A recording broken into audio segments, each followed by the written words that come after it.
Hi there, this is Melissa, and these are my two books, Walking Foot Quilting Designs and Edge to Edge Walking Foot Quilting Designs.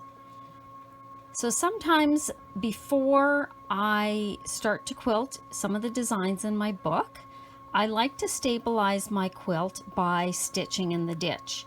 So that's what I'm doing here today, and I'm going to show you that. Now, some people will use a foot with a flange in the middle to follow along in the ditch, and I don't care for that. I prefer just an open toe so I can just see exactly where I'm stitching.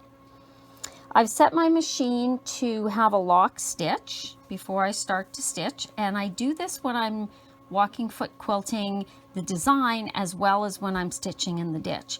So what I do is I start in the area where the binding is going to cover, and I just lock that stitch, and then it begins to sew. Okay, so now I'm just going to follow along, stitching in the ditch.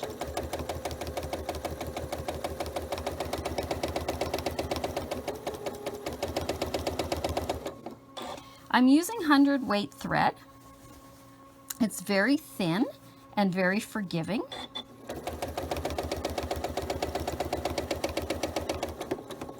I've got 80 weight in the bobbin.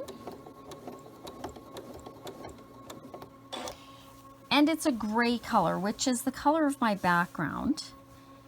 But even when I stitch on the purple or the yellow, when I'm doing the stitch in the ditch, it just blends in because it's such a fine thread and it's a neutral color.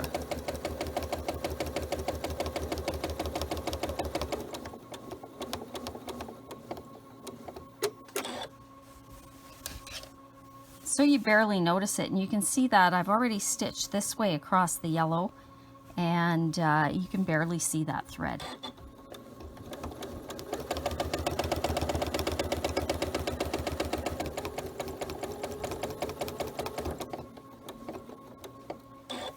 And even sometimes I find if I go off a little bit, it doesn't really show. So you can see that I've pin basted this quilt. That's my preferred method of basting. But once I stabilize the quilt with the stitch in the ditch, I'm going to pull all the pins out, and then I'll go on with the design that I'm going to be quilting this quilt. And because all the pins are now out, I don't have to worry about pulling them out as I go. So when I pin basted, I strategically put them in areas where I'm not doing this initial stitch in the ditch.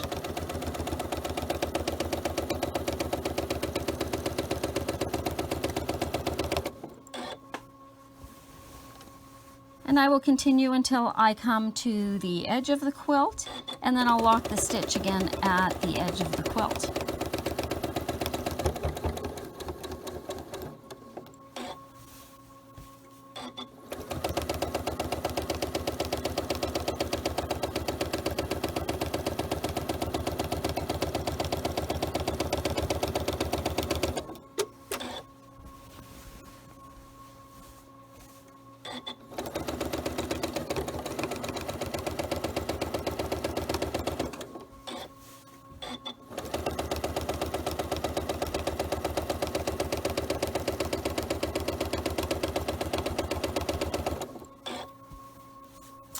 Got a pretty wonky seam right there.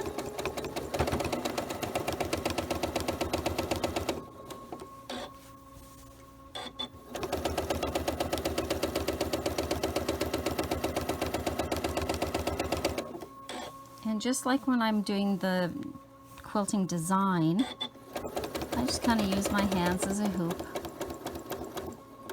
Keep everything nice and flat. Now again, I'm at the end. This is where the binding is going to cover up. So I'm going to end that stitch and lock it. And then I'll cut the thread. And I'll pull my quilt and I'll move to the other line. So I hope this video was helpful. Again, my books are walking foot quilting designs and edge to edge walking foot quilting designs.